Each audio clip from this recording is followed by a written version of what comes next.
Hey guys, Aaron Cybertron Zhang here, and today I'm here to talk about why I will not be competing at the 2023 Pokemon Video Game World Championships despite qualifying for the event. The short answer is that I was invited by the Pokemon Company International to commentate the tournament, and you can't commentate and compete at the same time, so ultimately I made the decision to step away as a competitor and be a commentator for this tournament. I know a lot of you are curious about how and why I came to this decision, and I wanted to just be fully transparent with all of you because really none of this is possible without your support, and I'm not sure I would have ever even been hired as a commentator in the first place if it weren't for my YouTube channel back in the day, and that only really existed because all of you came out and watched my videos. So before we get started, I just want to appreciate everyone for supporting me, whether it be as a player, commentator, content creator, and know that I do not take this for granted, and I have really had my life changed because of Pokemon, so just wanted to start with that. But really, to talk about things here, we need to turn the clock back a little bit and go back to the time when I was a really serious competitor. I think these days, most of you probably know me as a content creator, maybe a commentator for the events if you've watched the streams. Maybe you've learned about me from a World Championship match in 2013 that is particularly infamous, but I haven't been competing nearly as much in recent years, and I haven't been on as many streams as many of the top players that you see frequently because they compete more. And so, yeah, I think very few people relative to the overall base probably knows my background in terms of competing. So I wanted to just walk through that quickly with you all. I started playing Pokemon VGC in 2008. Back then, it wasn't even called VGC. It was called the Video Game Showdown. And I was in the juniors division, the 10 and under age group, and I was 10 years old in 5th grade. Back then, there were only 2 regional level tournaments that led to the World Championships. It was unofficial. It was called the Video Game Showdown, and it featured 32 players from North America and Japan. So I had qualified after finishing top 4 of the local tournament there. I flew all the way down to Orlando, Florida, and I got my butt kicked. I literally lost in the first round in less than 10 minutes. It was single elimination best of 1, and that was it. And I ultimately was obviously pretty crushed. At that time, that year, I was actually a trading card game player as well. I'd qualified for the Trading Card World Championships. So I actually made the decision to give up playing the trading card game, which I'd spent all season preparing for, and playing in the video game tournament instead because I love the video game. And so at the end of the day, don't regret that decision, but I think it definitely gave me some motivation to perform better in subsequent years. I was like, I want to be back here on this stage and I want to do better. In 2009, I was still in the juniors category, but I actually could not attend any event. It was lottery system back then, and I did not make it through the lottery for any events, and my flight to nationals also got canceled. So I think I tried to go to 2 or 3 different tournaments and couldn't compete in any of them. And that was crushing as a kid. Definitely super sad because 2009 is probably the year I spent the most time playing Pokemon outside of 2013, which I'll talk about in a little bit. In 2010, I had aged up to the older group, and back then it was just basically like 12 plus and 12 and under. And so I was in the 12 plus age category, and I was the youngest competitor, more or less, relative to the world's best players there.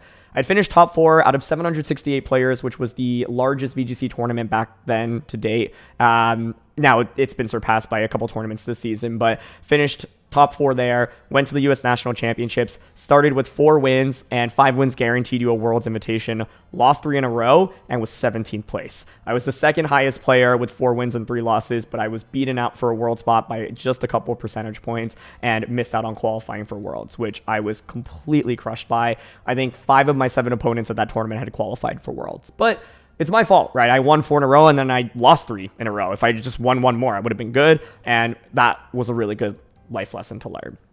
Now in 2011, they had rearranged the age categories, so the seniors division I had competed in then was like 11 through 15 rather than just 12 and up, so I was mainly competing against people my age. And I had a really dominant season. I won a regional championship, I won the national championships, and then went to Worlds as one of the favorites to win. And I completely crumbled under the pressure. I had 2 wins and 3 losses and didn't come close to winning the tournament. And the eventual champion, Cams, he actually basically used a modified version of a team that I had built and worked really hard on throughout the whole season. And so I knew that it was more about me not executing the team right rather than me not bringing necessarily the right team, right? So on one hand, that's a good sign, but on the other hand, I was like, okay, so why was my play so bad, or what did I do wrong here, right? But I think, honestly, I went into that tournament really overconfident, quite frankly, and it was a super humbling experience. After then, in 2012, I had qualified for the World Championships again after doing well at the regional level. I won a national championship in the seniors division again and had a bit more success that year, finishing top 8 at the World Championships.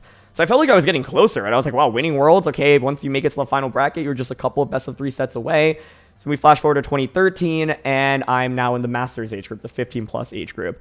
Win a regional championship, get second in a regional championship, get top 16 at the U.S. National Championships, go into Worlds as, I think, one of the youngest players in that age category, if not the youngest. And I think I was an underdog going into that tournament because there were so many players that just had so many crazy accomplishments throughout the season, but I ultimately finished in the top 4. And that top 4 set's obviously very infamous if you've seen it. I came super close to winning it, and if it just a couple different rolls went my way, or if I just played honestly better, I would have been in the finals. But ultimately, Realscape knew exactly what he had to do to beat me, and he executed really well. But point being, I felt really close, right? I was like, okay, I was this close to making it into the finals, and then you're just one best of 3 away from becoming world champion. Now, obviously, I'm not sure I would have actually won that best of 3 if I actually had to bet. Arash and I, for fun, did a Worlds kind of exhibition match in 2017, and he beat me 2-0, so I think I likely would not have won Worlds that year. But the point is, I would have been in the finals. I was super close to making it, right? And so, like, once I tasted that, I was like, oh my goodness, like, I've dreamt of being a world champion, but it doesn't really feel real until you're sitting there and you're like, I am just 1 or 2 games away from actually holding up that trophy.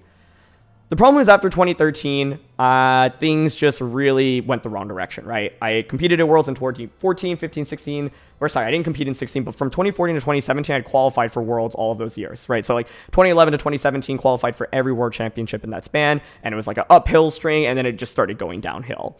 In 2014, I had 4 wins and 2 losses, but that was not enough to move on to the final 8. I was one of the lower 4-2 players, and so just wasn't good enough to move on. Back then, you really could only afford 1 loss to guarantee a spot in the top 8, whereas today, now you can lose 2 games and guarantee a spot in the top 8. In 2015, I had 3 wins and 1 loss in the first 4 rounds, similar to 2014, and then lost rounds 5 and 6 to finish 3-3, and then go 4-3 in the final round, or win the last round to go 4-3. And I was, once again, even further away from making it into the final bracket. Flash forward to 2016, I had just graduated from high school, started my undergrad studies, was a little burnt out from Pokemon, but still wanted to compete, and actually won a regional championship that year, qualified for Worlds.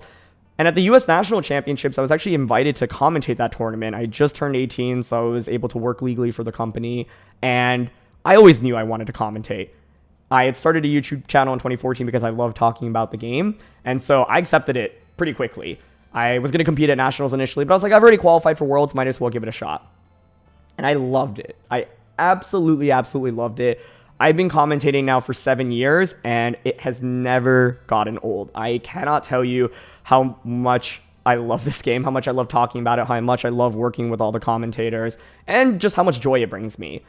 And so in 2016, despite qualifying for Worlds, I made the decision then as well to step away from competing and decided to commentate instead. And that was because it was my first time really having the chance to commentate at Worlds. It was such a special opportunity, and I have no regrets about it.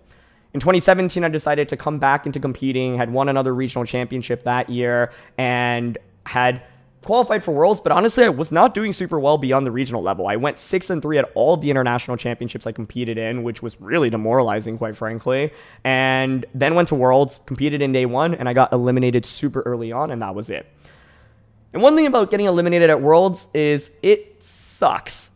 It is one of the most heartbreaking feelings you can have as a competitor, and that's just what competition is about. You don't get to experience the highs without experiencing the lows.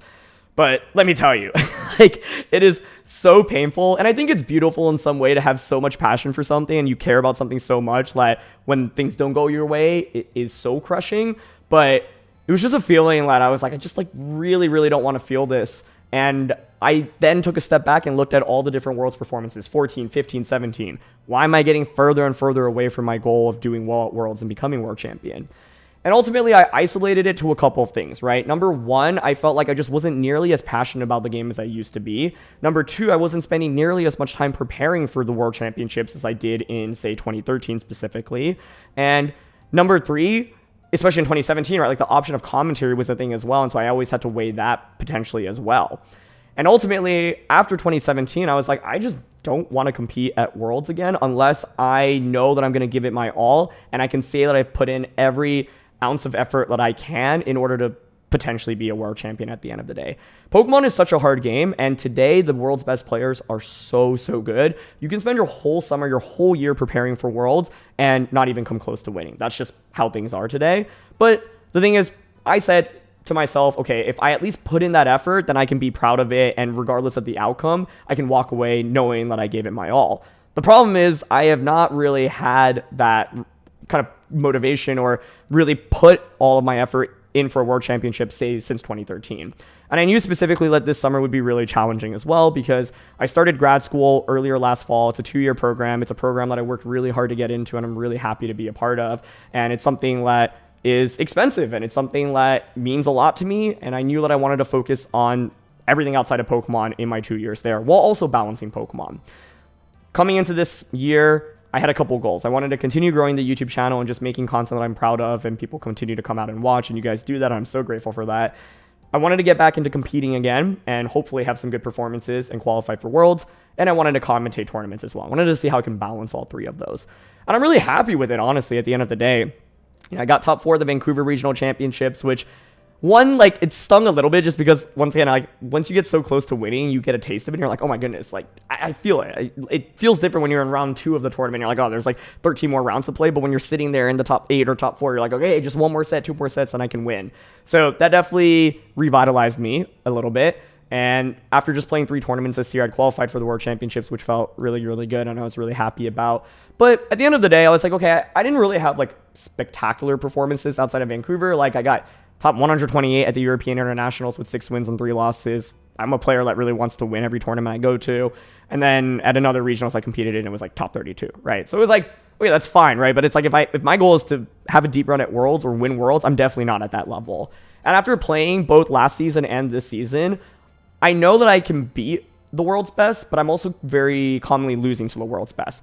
And you can say that for any player in the world. Pokemon's a game where you just lose so much, and that's okay. But if you want to win the World Championships, you just have such little room for error. And so coming into this summer, I was like, okay, well, I've already qualified, and I'm not sure I'll be asked to commentate the World Championships because there's so many great commentators out. But if I am, then how am I going to make my decision?